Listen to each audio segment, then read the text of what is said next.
Welcome to Sheela kitchen అండి. ఈరోజు కొత్తిమీరు రోటి పచ్చడి రెసిపీ మీతోటి షేర్ అయితే చేసుకుంటున్నాను. వేడివేడి అన్నం వెంబడి చాలా బాగుంటుంది. ఒక ముద్దైనా ఎక్కువైనా తింటాము. దీని ప్రాసెస్ నేను ఎలా చేశానో చూపిస్తున్నానండి.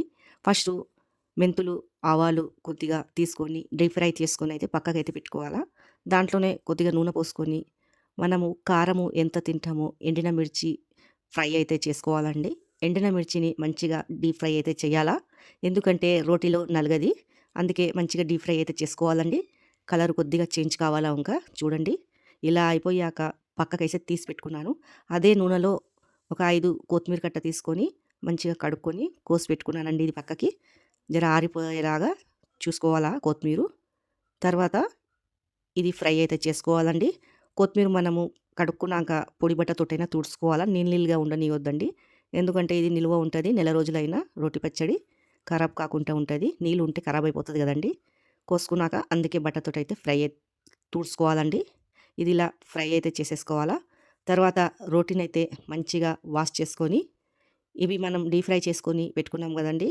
దీంట్లో ఏసేసి ఇది మెత్తగా అయితే రుబ్బేయాలండి. చూడండి ఇలా మెత్తగా కావాలా. దీంట్లో మెంతులున్నాయి గదా! జర టైం పడతది నలగటానికి. మన మిక్సీలో అయితే జరసేపట్లో అయిపోతది. రోటీలో అయితే నలగాలంటే టైం పడతదండి.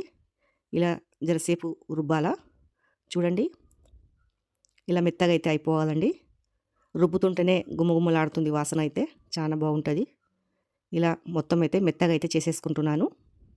చూడండి జరసేపు మనది కాదు అనుకోని రోటిలో రుబ్బుకొని పచ్చడి తింటే అయితే చాలా బాగుంటది.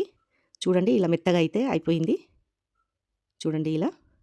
ఇంకా తర్వాత మనకు చింతపండు ఎంత తింటామో అంత నానేసుకోవాలా. పులుపు చూసుకొని ఎండిన మిర్చి అయితే ఏసేసుకున్నానండి. తర్వాత ఉప్పేసుకోవాలా.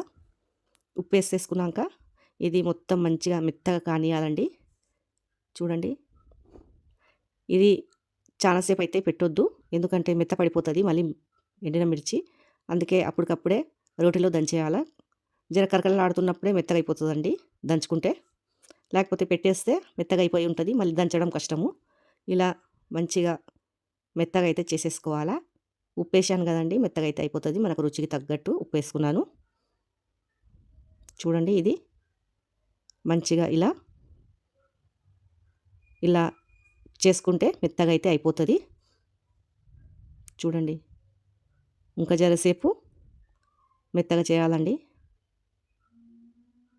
ఇలా దంచుతూనే ఉంటే దానంతట అదే మెత్తగా అయితేనే ఉంటది. తర్వాత చింతపండు అయితే ఏసేసుకోవాలా. మనం పులుపు ఎంత తింటామో నేనైతే నానబెట్టుకొని పెట్టుకున్నానండి. నారు గిట్లా ఏమి ఉండొద్దు దాంట్లో తీసేయాలండి నారు. నారు తీసుకొని నానబెట్టుకోవాలా. తర్వాత ఇవంతా అయితే మంచిగా మెత్తగా రుబ్బుకోవాలండి. చాలామంది ఈ రోటి పచ్చడి ఇష్టపడతారు. కానీ రుబ్బడం కష్టమని రోటి పచ్చడి అయితే చేసుకొని తింటలేరు. అప్పుడు కాలంలో అయితే రోటిలోనే రుబ్బుతుండే. ఈ కాలంలో మిక్సీలొచ్చాయి. మిక్సీలతోటే పని నడిపిస్తున్నారు. ఎవరో ఒకళ్ళు ఊర్లలో పొంటి ఈ రోటి పచ్చడి రుబ్బుతారు. ఇలా రుబ్బుకొని తింటే వేడి వేడి అన్నం వెంబడి చాలా టేస్టీగా ఉంటది. ఇదల్లా మొత్తం మెత్తగా చేసేసుకోవాలండి. కొద్దిగా మనము చింతపండు నానేస్తాం గదండీ! దాంట్లో నీరు ఉంటది గదా! కొద్దిగా ఇట్లా యేసుకొని రుబ్బుకోవాలండి. ఎందుకంటే నీరు ఎయకపోతే గట్టిగా అయిపోతుంది చూశారా? ఇలా అంటుకుంటుందండి రొట్టెకే. కొద్దిగా నీళ్ళేసుకొని మెత్తగా అయితే రుబ్బుకోవాలండి. మీ ఎంతమందికి దీంట్లో ఇట్లా రోటి పచ్చడి తినడం ఇష్టం ఉన్నదో కామెంట్ అయితే చేయండి. రోటి పచ్చడి ఎలా వచ్చిందో.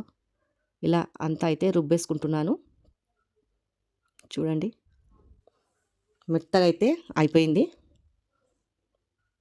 ఇలా బాగా రుబ్బితే మెత్తగా అయితే అయిపోతదండి.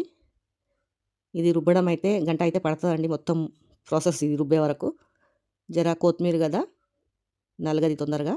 చూడండి ఇలా మెత్తగా అయితే అయిపోయింది. ఇప్పుడు దీన్ని తాలింపైతే ఏసేసుకోవాలండి. చూడండి మెత్తగా మంచిగా అయిపోయింది పచ్చడి. ఇప్పుడైతే తాలింపుకైతే ఏమేం కావాలో చూడండి. ఫస్ట్ ఒక గిన్నె పెట్టుకొని నూనె ఏసుకున్నాను. దాంట్లో జీలకర్ర, ఆవాలైతే ఏసేసుకున్నానండి. ఇక్కడొచ్చి ఎల్లిపాయలు, తర్వాత ఎండిన మిర్చి, తర్వాత కరివేపాకు ఏసుకొని మంచిగా ఫ్రై అయిపోయాక ఈ పచ్చడి అనేది దీంట్లో ఏసేసుకోవాలండి. ఏసుకున్నాక దీన్ని మంచిగా ఫ్రై అయితే చేయాలా. ఇదంతా కలిపి ఫ్రై చేసి పక్కకైతే డబ్బాల స్టోర్ అయితే చేసుకోవాలండి. గాజుది ఉంటుంది కదా, మనకు దాంట్లో పెట్టుకుంటే నెల రోజులైనా నిల్వగా ఉంటుంది. వేడి వేడి అన్నం వెంబడి వేసుకొని తింటే టేస్ట్ మాత్రం చాలా బాగుంటుంది. కామెంట్ అయితే